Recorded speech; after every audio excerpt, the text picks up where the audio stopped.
we need to go ahead and graph this inequality.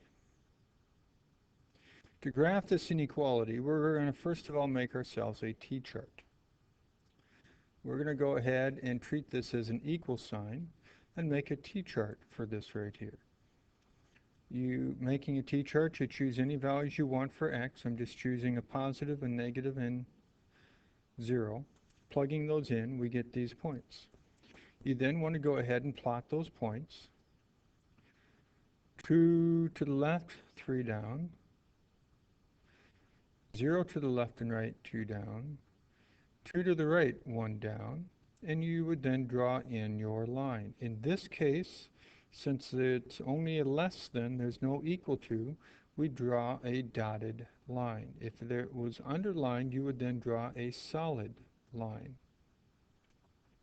You then need to go ahead and decide whether you want to shade above or below. To do that, you need to choose some point that's not on your line. I always like to use the origin if I can. If it was on the line, I'd have to use a different point. But I like to use it because plugging in 0 is pretty easy. So you want to plug in 0 for your x here and your y here.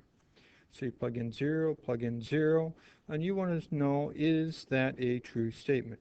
So you get 0 is less than 4. And since that is a true statement, you're going to shade on the side of the origin. So that means you're going to be shading above your line here.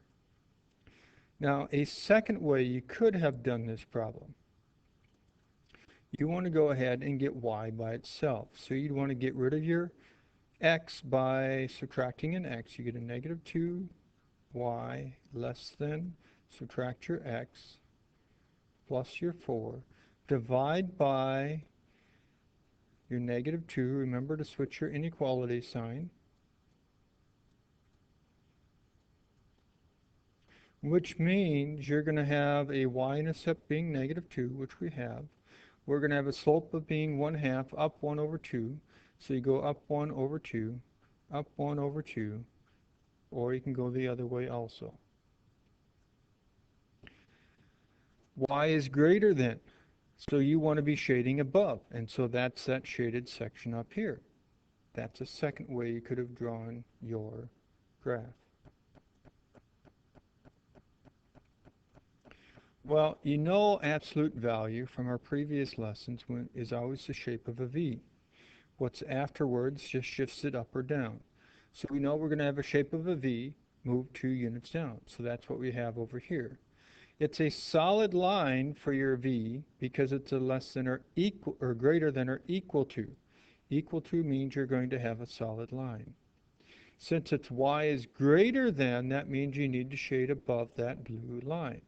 Or you could try a point that's not on your V shape, like the origin, like we were doing over here, and you'd see that, yes, that makes it a true statement, so you'd shade on that side. So here's the steps you want to go through to be able to graph your inequalities. So on this one here, let's go ahead and get y by itself by subtracting a 2x on both sides. Now divide by our 5. Notice we did not change our inequality sign because we did not divide by a negative. So we have our slope being our negative 2/5, our y-intercept being our 2. So then we need to go ahead and graph that. We're going to start at 2. Our slope is negative 2/5, so we're going to go down 2 over 5. Down 2 over 5. And since it's a greater than or equal to, we know it's a solid line, so we're going to have a solid line instead of a dotted line. Since it's y is greater than, you're going to shade above that line. If it was a less than, you'd shade below the line. Here we have the shape of a V again because it's an absolute value. Since there's a plus 3 after the absolute value, it just shifts your V 3 units up. So you have V 3 units up. We know it's dotted because there's no equal to here. Since it's y is less than, you're going to be shading below your dotted V.